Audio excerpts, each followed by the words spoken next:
மாண்புமிகு முதலமைச்சர் அவர்கள் இப்போது உரையாற்றுவார்கள்.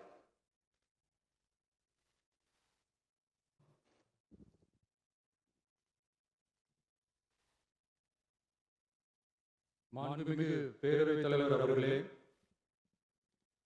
முதலில் நம்பிக்கை தீர்மானத்தில் மக்களுக்கான இந்த ஆட்சியை, மனசாட்சியுள்ள மக்களாட்சியை ஆதரித்து வெற்றி பெற செய்த மாண்புமிகு உறுப்பினர்கள் அனைவருக்கும் நெஞ்சார்ந்த நன்றியை நமது அரசின் சார்பாக தெரிவித்துக் கொள்கிறேன்.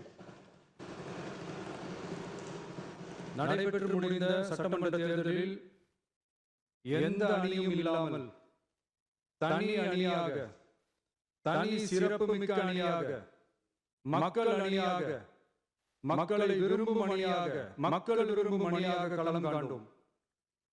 1967 and 1977 தேர்தல்கள் வாயிலாக அமைந்த சாமானியர்களின் அரசை போலவே 2026 சட்டமன்ற தேர்தல் வாயிலாக தமிழக வெற்றி கழகமும் சாமானியர்களின் அரசையை அமைக்கும் என்று மக்களிடம் தீர்மானமாக கூறினோம். மக்களும் நம் மீது நம்பிக்கை வைத்து தீர்மானமாக வாக்களித்தனர். வாகை சூடும் அந்த வரலாறு திரும்பியது. விசில் அலை வெற்றி அலையாக மாறியது. ஒரு விரல் புரட்சி விசில் புரட்சியானது. கட்சி ஆரம்பித்த 3 ஆண்டுகளுக்குள் 34.92% 1,72,26,208 வாக்குகளை மக்கள் தந்தனர். தமிழக வெற்றி கழகத்தை தனி பெரும் கட்சியாக சட்டமன்றத்திற்கு அனுப்பி வைத்தனர்.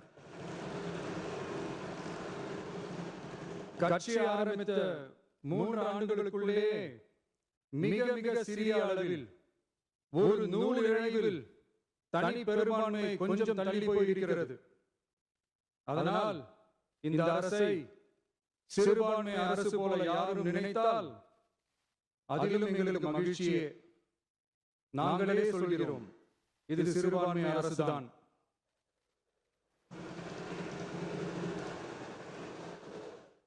சிறுபான்மை மக்களுக்கான பாதுகாப்பை உண்மையாக நிலைநாட்டும் அரசுதான்.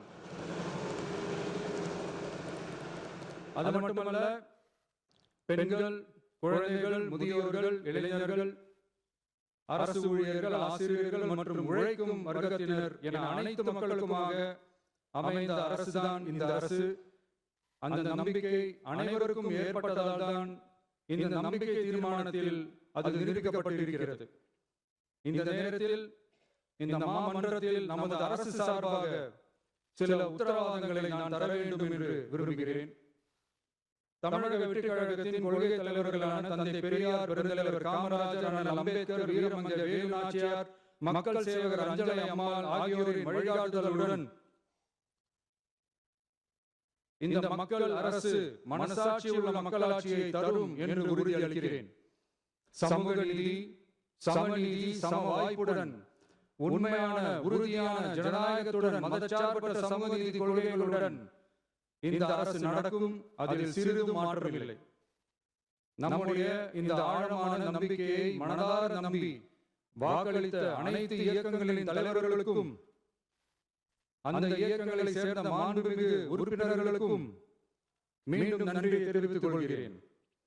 எம்மதமும் நம் மதமே, எல்லா மக்களும் நம் மக்களே, இதில் வாக்களித்தவர்கள், வாக்களிக்காதவர்கள் என்ற பாகுபாடு இருக்காது.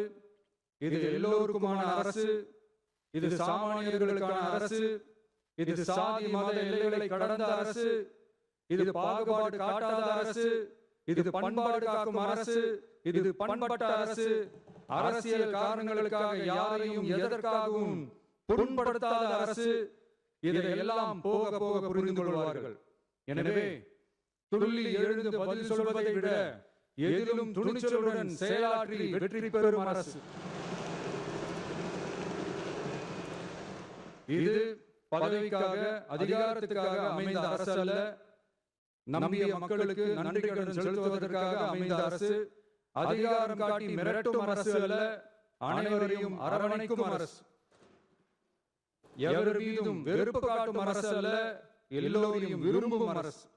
மக்களே முக்கியம், மக்கள் நலன் மட்டுமே முக்கியம், அதுவே எங்கள் ஒரே நிலைப்பாடு. எனவே மனசாட்சி உள்ள மக்களாட்சிக்கு ஆதரவளித்த அனைவருக்கும் மீண்டும் என்னுடைய நன்றியை தெரிவித்துக் கொள்கிறேன்.